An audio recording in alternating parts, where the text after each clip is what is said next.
I invite Mark Burnham to the council podium.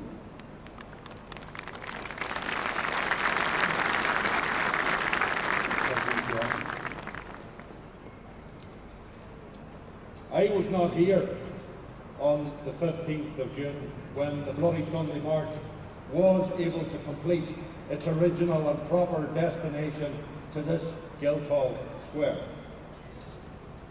With the agreement of the families, I had to be elsewhere that day when David Cameron made his announcement on the back of the Saville report.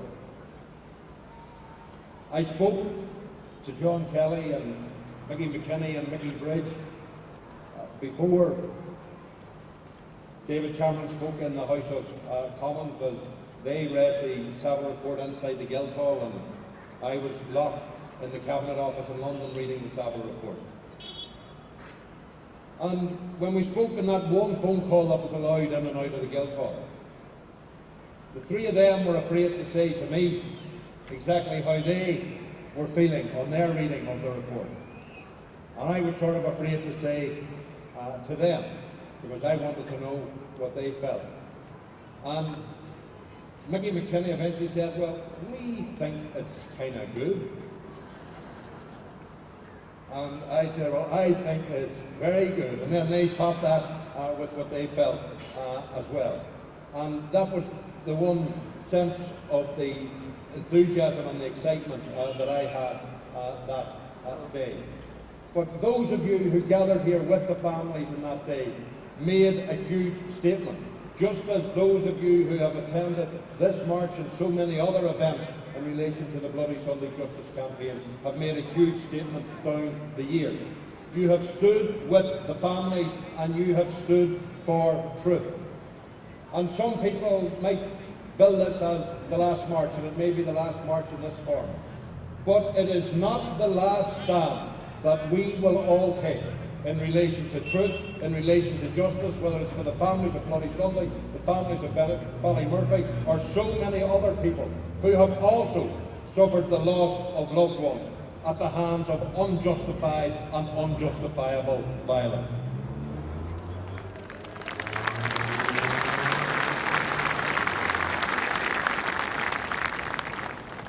There are many people who are seeking truth from different quarters. They seek justice at different levels. But they all deserve the same solidarity and support from all of us. And we can offer them that, inspired by the example and the achievement of the Bloody Sunday families. They have shown defiant dignity. They have shown dogged determination. They have come through injury and insult, indifference, insensitivity and injustice.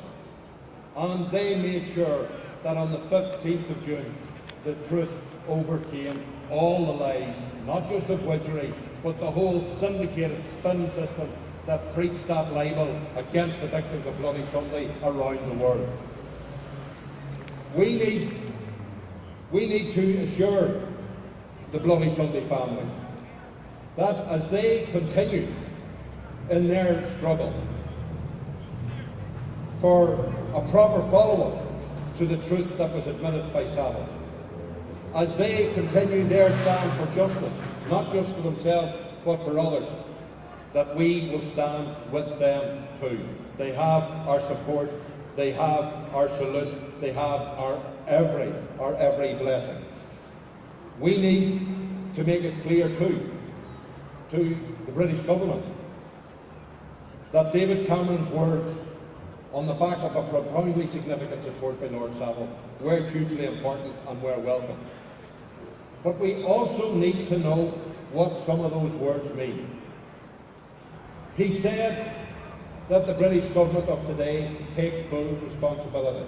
We still don't know what take full responsibility means. What does it mean in terms of the honours that were given to those who perpetrated the awfulness of that day? What does it mean in terms of all the different lies that were told by so many parts of the apparatus of the British state, not just here, but internationally. What does it mean in terms of the insults that were given to families by way of so-called ex gratia payments with no acceptance of liability? And David Cameron said that day that he was asking the Secretary of State, Owen Paterson, and the Secretary of State for Defence, Liam Fox, to prepare a report on the issues and the implications of the Savile report and give it to him, and that report will be published. We still await that report too. So while much has been achieved, things are not fully complete. The families know that and understand that, and it's important that they know that the rest of us know and understand that as well. So we stand with them as they seek a full response to the Savile report. Let us also be clear that there are many other questions in and around the Savile report. It has been rightly observed that the Savile report was strong and clear on innocence, but not on guilt.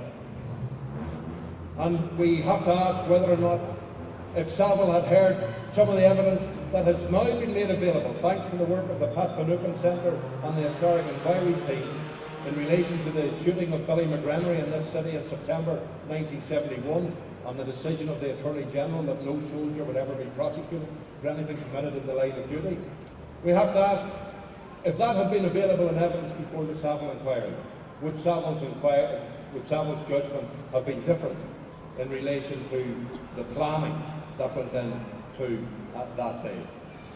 So let us be clear, the Savile report was important. It was huge and total vindication for the victims of Bloody Sunday, but there are other issues that we have to pursue and can't let go of either. It is also important to remember that the Bloody Sunday families and their campaign was not just an inspiration to people in this city and to people around this country, but to all of those who suffer violations at the hands of unaccountable power in so many parts of the world. And they celebrated and were inspired by the events here on the 15th of June. And also what took place on the 16th of June. Because on the 15th of June we got truth, and on the 16th of June there was a wonderful act of reconciliation when Protestant church leaders went and embraced families on Roswell Street. That was a huge and important statement.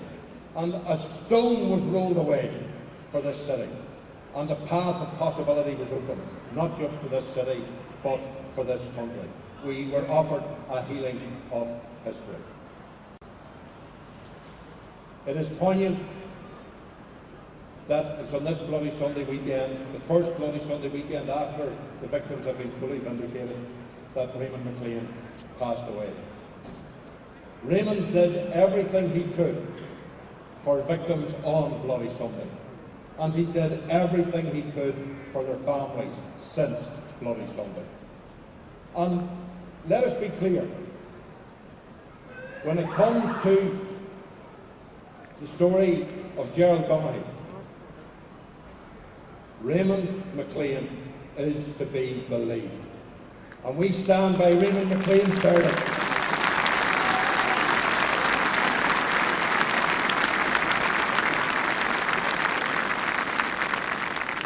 And not Lord Savile's acceptance of a version from the British Army on that day.